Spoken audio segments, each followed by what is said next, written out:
로마서 7장 14절에서 25절까지 말씀을 살펴보도록 하겠습니다. 함께 읽은 말씀은 죄와 율법과 나의 관계에 대해 설명합니다. 14절은 죄와 율법과 나의 관계에 대한 진술입니다. 아무리 율법이 하나님의 말씀으로서 거룩하고 의롭고 선해도 아담에게 속한 인간은 스스로의 힘으로 결코 지킬 수 없습니다.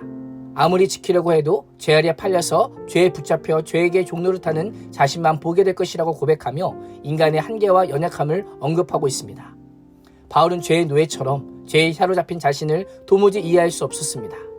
우리도 그럴 때가 있지 않습니까? 정말 죄를 짓고 싶지 않은데 계속해서 죄를 짓고 있는 자신과 또 죄를 지을 수밖에 없는 상황을 경험할 때가 있습니다. 이러한 상황은 바울은 물론 인간이라면 누구나 겪는 일입니다. 바울이 누구입니까? 누구보다 율법을 잘 아는 자요, 누구보다 하나님의 말씀대로 살기를 간절히 소망했던 자입니다. 그런 그가 자신이 원하는 것을 행하지 않고 오히려 증오하는 것을 행하고 있는 것입니다. 이런 자신의 모습을 본 바울이 어땠을까요? 아마 크게 좌절했을 것입니다. 바울은 좌절 가운데서 한 가지 진리를 깨닫게 됩니다.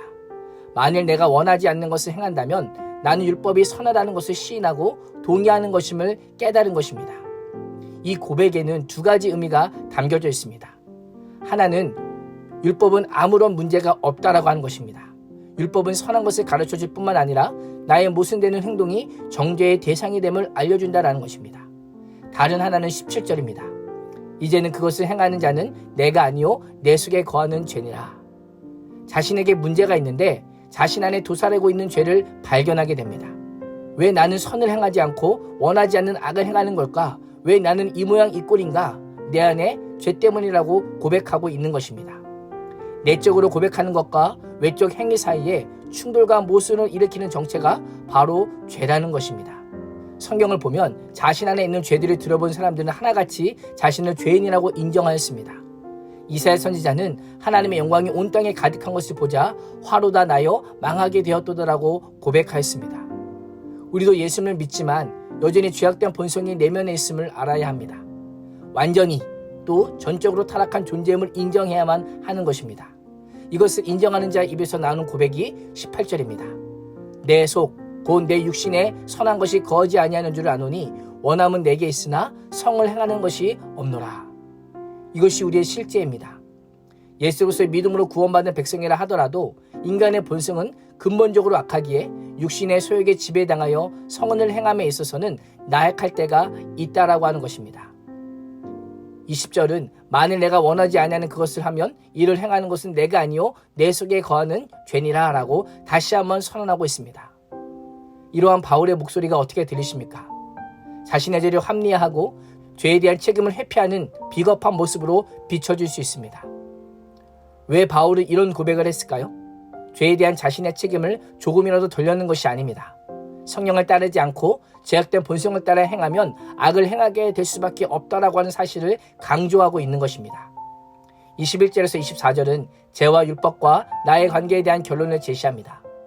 바울은 선을 원하는 자신에게 악이 함께 있음을 깨닫습니다.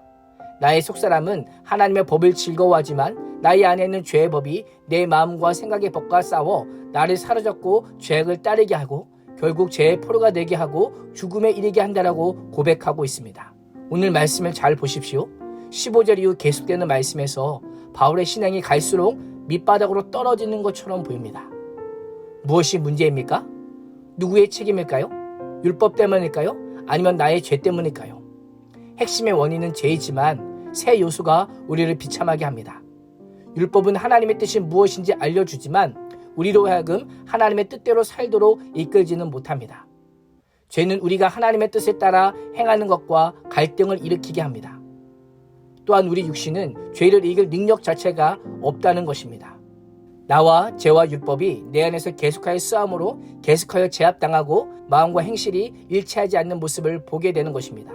이로 인해 늘 자책하고 나를 정죄하고 갈수록 절망만 깊어집니다. 바울은 계속되는 절망 가운데 자신을 비참한 사람이라고 부르며 이 사망의 몸에서 누가 나를 구해내라라고 한탄합니다. 그렇다면 우리가 이 땅을 사는 동안에는 어떠한 희망도 없는 것일까요? 로마서가 중요한 이유가 여기에 있습니다. 마음으로는 죄의 법을 섬기면서도 육신으로는 죄의 법을 섬기는 우리에게 결정적인 해결책을 제시하기 때문입니다. 그 해결책이 누구입니까? 바로 예수 그리스도입니다. 자신의 비참한 처지를 뼈저리게 느낀 바울은 승리의 비결이 있음을 깨닫고 감사합니다. 25절은 우리는 주 예수 그리스도를 말미암아 하나님께 감사하리로다 라고 선포하고 있습니다.